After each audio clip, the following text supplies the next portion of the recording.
So you have expressed a goal to create a million millionaires by 2030, if I have the date right. Can you dive into this philosophy, how you're attempting to go after creating this ambitious goal and what your work is doing to cement that you leave this legacy?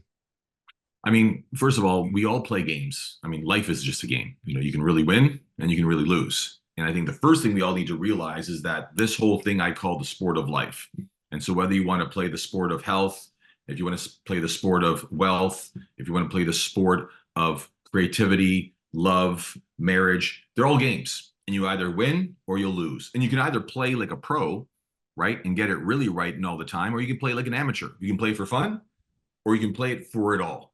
And so for me, playing games is what it's about, creating themes that rally people within communities and cultures to say, hey, I want to get behind that.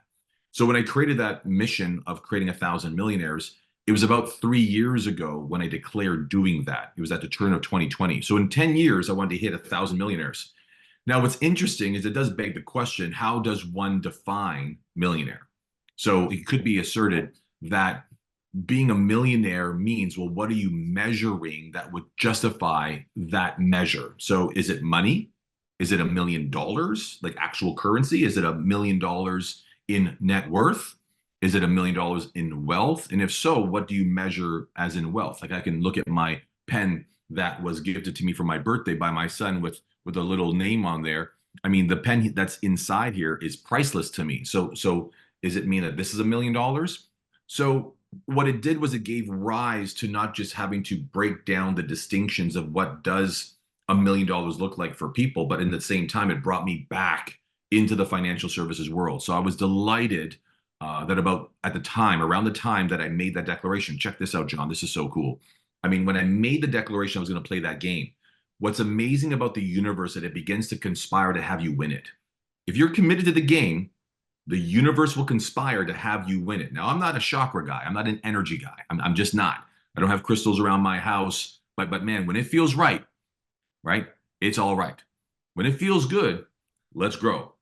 So for me, I started noticing that I got pulled back into the wealth management financial services space. I started noticing that the industry I left almost 2 decades earlier was speaking to me. It was pulling me back.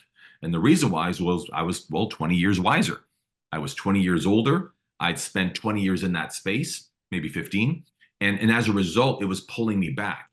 So for me, what's happened is I've already crushed that goal because I've gone on to go buy into a basket of wealth management and investment product managing products and businesses.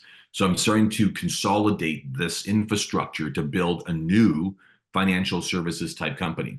So for me, what's amazing is I already realized that goal because I actually bought 1,000 millionaires, if it were, right? I've already going to recalibrate their plans and reinvent their futures financially and get them, in fact, to five, dare I say, even 10xing that relationship. So it's amazing is that when you declare a game, you become a player. But in the absence of declaring a game to play, you never have fun. And so that's what that declaration was all those years ago. Now it's time to invent a new game because we would have to declare that game is actually near complete. So we're now putting our heads together as a team and trying to figure out what's the next game to play.